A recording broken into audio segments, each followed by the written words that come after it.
gente, aqui é a Rafa Fustain da Mina Comprava Livros. Hoje a gente vai resenhar esta belezinha aqui chamada Os Segredos que Guardamos. Eu sei que vocês provavelmente já devem ter visto essa resenha se vocês acompanham outros canais literários e também porque muitas pessoas receberam na caixa Intrínsecos, acho que número 14.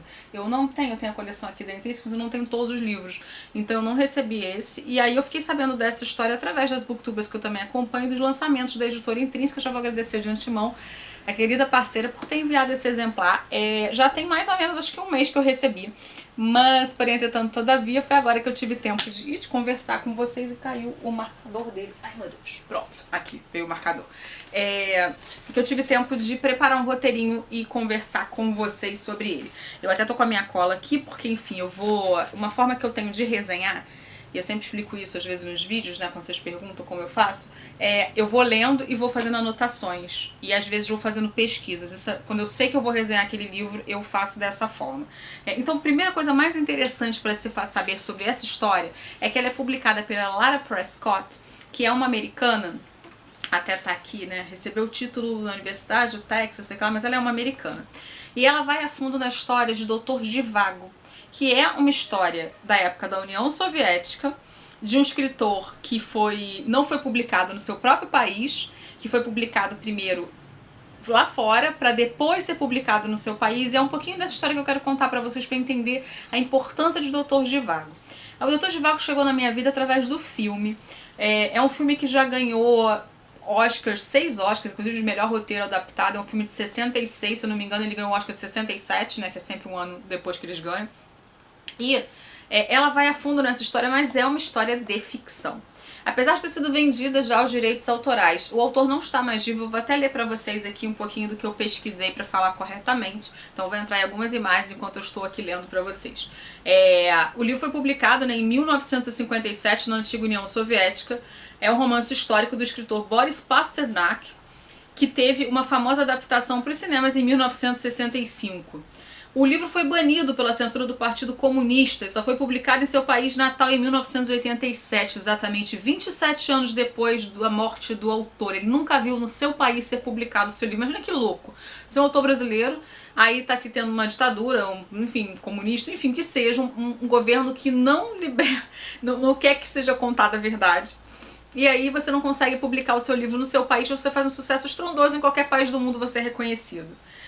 O filme tem no elenco Omar Sharif, gente, esse maravilhoso homem, e Julie Christie. E se passava na Revolução Russa de 1917.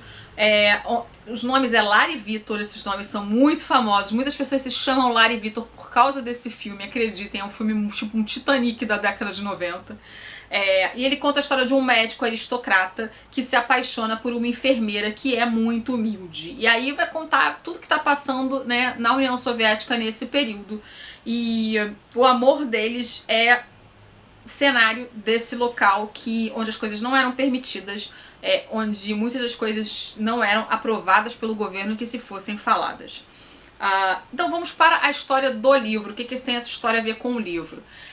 A Lara, ela vai ter aí a sua liberdade de criação em colocar o próprio Boris, o escritor, como um personagem desse livro, porque o Boris vai ter um importante papel nessa história.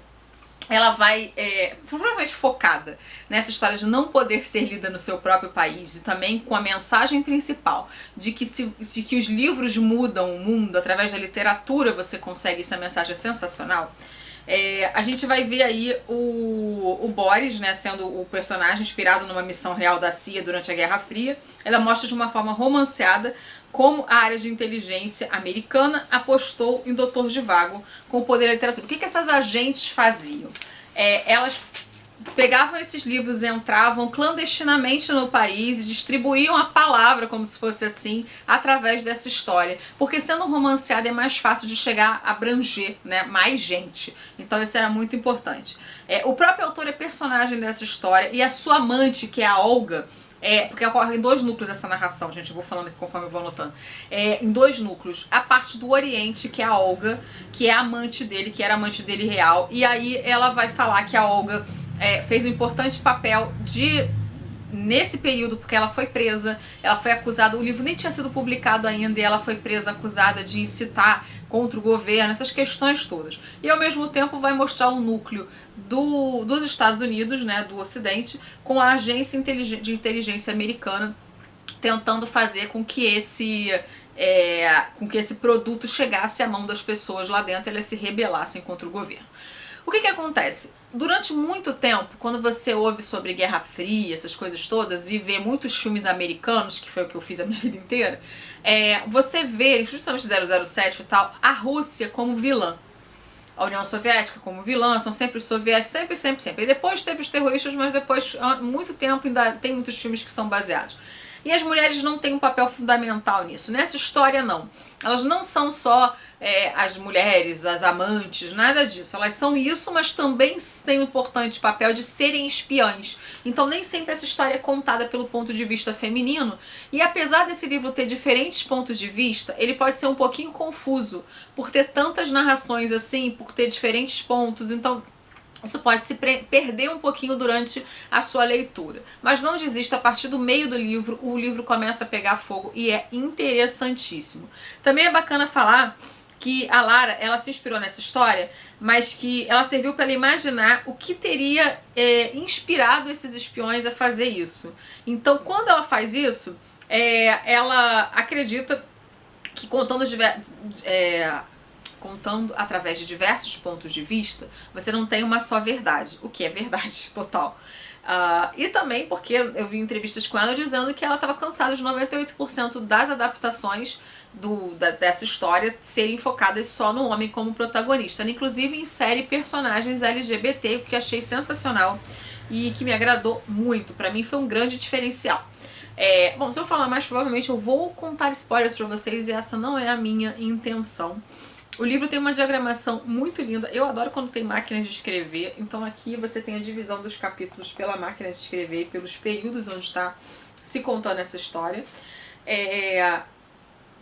Eu curti muito, mas eu acho que não é uma leitura que todo mundo vai gostar, porque é um livro que precisa de muita atenção. Eu sei que tem gente que meio que cansa no meio do caminho, às vezes vai esperando um romance porque a capa é assim, e não vai ter isso, gente. Na verdade, é uma história sobre espionagem, isso baseada em uma história real, onde um autor foi proibido de publicar a sua história, o seu romance, por demonstrar nessa história, por mostrar nessa história a verdade de seu país.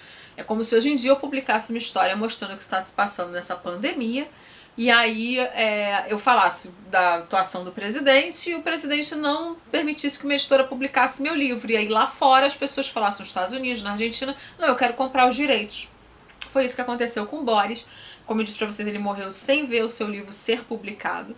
E agora a Lara traz uma nova roupagem para essa história. O que eu acho interessante é que eu acredito que quando chegar o filme, provavelmente muito mais gente vai se interessar por essa história. E eu peço a vocês que assistam Doutor Zhivago, porque é um dos melhores filmes que eu já vi na minha vida.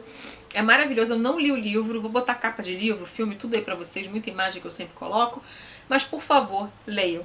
E se vocês gostaram do que eu falei sobre esse livro, tá? Se você acha que vale a pena, não esquece, por favor, de comprar através dos meus links que eu vou colocar aqui embaixo. Eu ganho uma pequena comissão e ajuda a manter o canal e fazer sorteio pra vocês. Bom, é isso. Mais uma vez agradecendo a Intrínseca e você que tem do outro lado me assistindo até agora. Eu vou ficando por aqui. Não esquece de comentar aqui embaixo, deixar seu like, compartilhar se você gostou desse vídeo e se inscrever no canal. Um beijo grande.